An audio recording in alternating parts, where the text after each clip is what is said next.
हमारे समाज के कण कण में समाहित है और इसे हम अपने चारों ओर महसूस कर सकते हैं। देश में ऐसे लोगों की कमी नहीं जो पर्यावरण की रक्षा के लिए अपना जीवन खपा देते हैं। कर्नाटका के बेंगलुरु में रहने वाले सुरेश कुमार जी से भी हम बहुत कुछ सीख सकते हैं। उनमें प्रकृति और पर्यावरण की रक्षा के लिए गजब का जुनून है। 20 साल पहले उन्होंने शहर के सहकार नगर के एक जंगल को फिर से हरा भरा करने का बीड़ा उठाया था।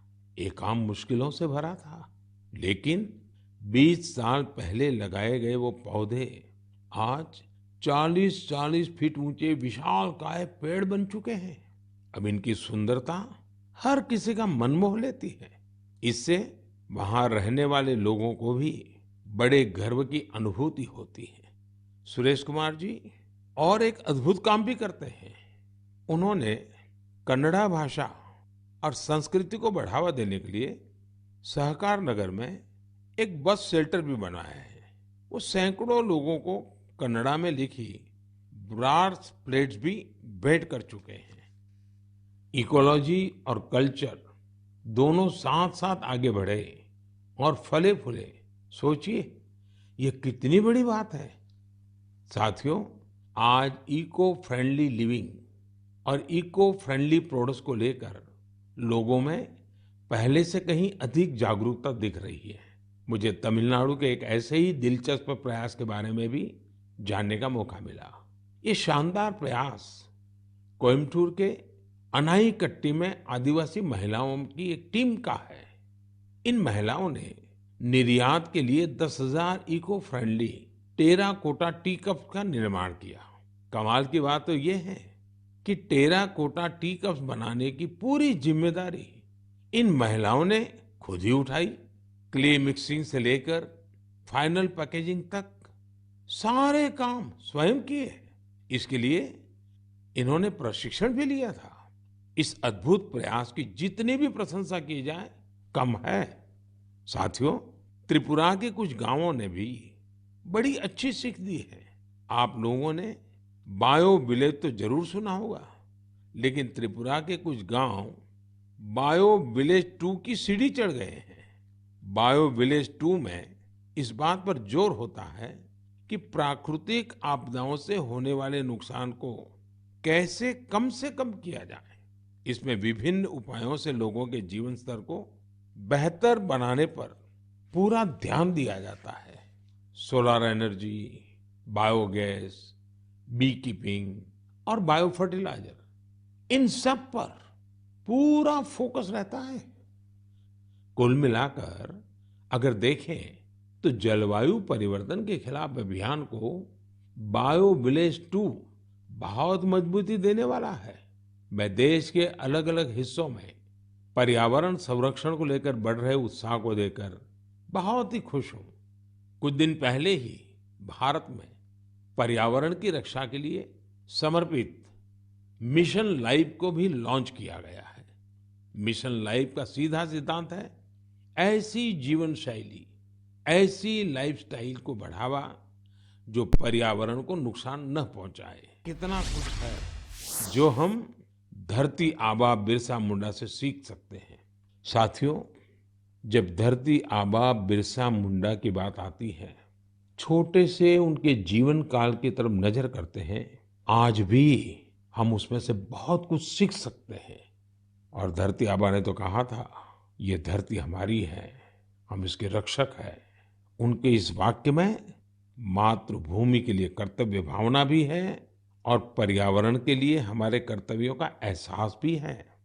उन्होंने हमेशा इस बात पर जोर दिया था कि हमें हमारी आदिवासी संस्कृति को भूलना नहीं है, उससे रत्ती भर भी दूर नहीं जाना है। आज भी हम देश के आदिवासी समाजों से प्रकृति और पर्यावरण को लेकर बहुत कुछ सीख सकते हैं। साथियों, पिछले साल भगवान बिरसा मुंडा की जयंती के अवसर पर मुझे रांची के भगवान बिरसा मुंडा म्यूजियम के उद्घाटन का सौभाग्य प्राप्त हुआ था। मैं युवाओं से आग्रह करना चाहूंगा कि उन्हें जब भी समय मिले वे इसे देखने जरूर जाएं। मैं आपको ये भी बताना चाहता हूँ कि 1 नवंबर यानी परसों मैं गुजरात राजस्थान के बॉर्डर पर मौजूदा मानगढ़ में रहूंगा। भारत के स्वतंत्रता संग्राम और हमारी समृद्ध आदिवासी विरासत में मानगढ़ का बहुत ही विशिष्ट स्थान रहा है। यहाँ पर नवंबर 1913 में एक भयानक नरसंहार हुआ था, जिसमें अंग्रेजों ने स्थानीय आदिवासियों की निर्ममता पूर्वक हत्या कर दी थी। बताया जाता है कि इस नरसंहार में 1000 से अधिक आदिवासियों को अपनी जान गंवानी पड़ी थी। इस जनजातीय आंदोलन का नेतृत्व गोविंद गुरु जी ने किया था, जिनका जीवन हर किसी को प्रेरित करने वाला है। आज मैं उन सभी आदिवासी शहीदों और गोविंद गुरु जी के अदम्य साहस और शौर्य को नमन करता हूँ। हम इस अमृत काल में भगवान बिरसा मुंडा, गोविंद गुरु और अन्य स्वतंत्र सेनानियों के आदर्शों का जितनी निष्ठा से पालन करेंगे, हमारा देश उतनी ही ऊंचाइयों को छुएगा। मेरे प्यारे देशवासियों, आने वाली 8 नवंबर को गुरुपुरब है।